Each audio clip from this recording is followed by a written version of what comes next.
Hey everyone, it's Argonath here from Return of the Fan, and got a very interesting article here from IndieWire.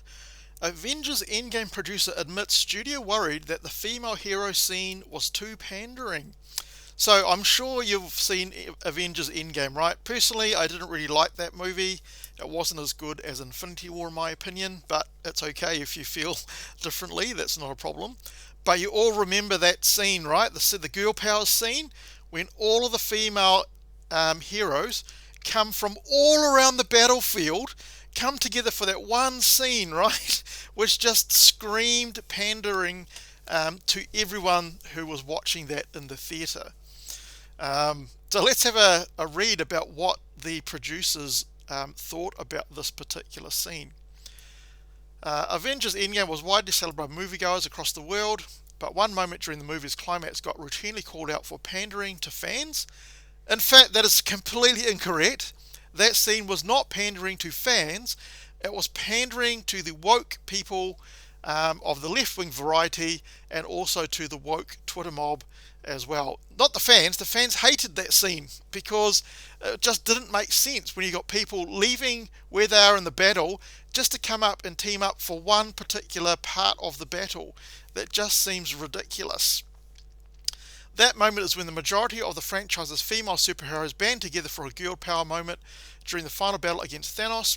It turns out Marvel executives had concerns with the scene being too pandering following Endgame test screenings, but they still went ahead with it.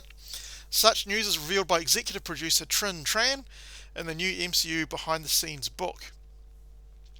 As Tran remembers, it was a viral Twitter photo of Marvel stars such as Zoe Saldana, Scarlett Johansson, Brie Larson, Tessa Thompson, and more that spurred collective talk at Marvel of bringing the MCU's female superheroes together. It was around this time that many of these actresses discussed the possibility of an all-female MCU movie. Please, Marvel, can you make this movie? I would love to see an all-females MCU movie and stack it full of pandering moments for the woke Twitter the left woke Twitter mob, and also fill it full of feminism and all that kind of good stuff. And I'm sure it will be a massive hit because all of these woke left-wing people always go to the movies to support your movies, don't they?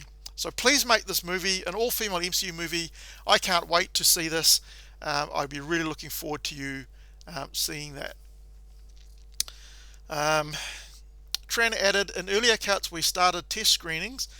There was a little concern for, does it come off as pandering? Are we going to get people saying, oh, you're just putting that scene in there just to put the scene in there? Does it actually have a story to tell with the rest of the narrative? There was always a concern in the back of our heads. That's exactly what all of us thought when we saw that scene in the actual movie. You obviously didn't want to remove it for some reason.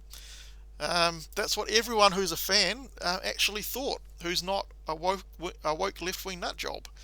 Tran and her Marvel team were determined on keeping the girl power moment in the movie, so it was decided that in order to make the scene less pandering, they would shoot new scenes of the female heroes in battle ahead of the group shot. Oh, that doesn't help it at all.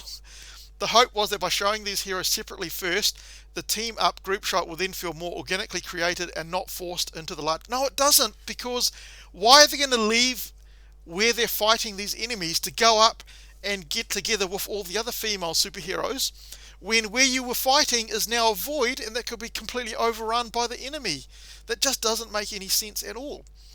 To many, what we now know were Marvel's attempts to make the scene less pandering definitely did not work. There was no way to make it not pandering because that's what it was. You can't get around that.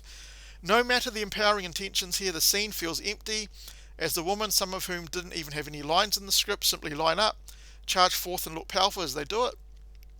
IndieWire's Kate Erbland wrote, the message is certainly a good start, but it's delivered in a hammy way that ultimately reduces each character to a single trait, powerful woman. This person gets it, Kate Erbland, right? This person gets it, right? You're not actually portraying these as powerful women at all. You're just pandering to the woke Twitter mob.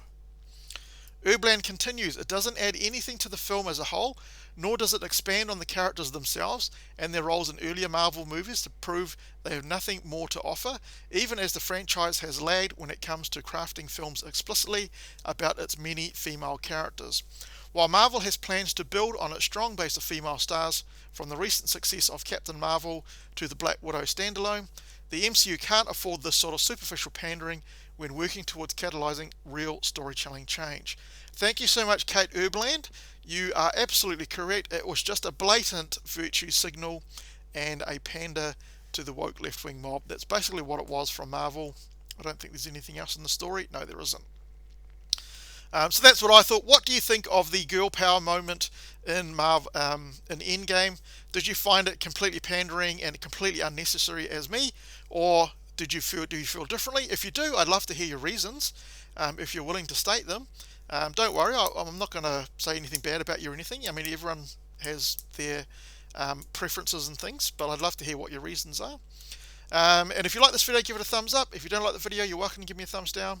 And if you like my content, please subscribe, as it just helps my content to be noticed by the YouTube algorithm. Anyway, hopefully I will catch you in the next video.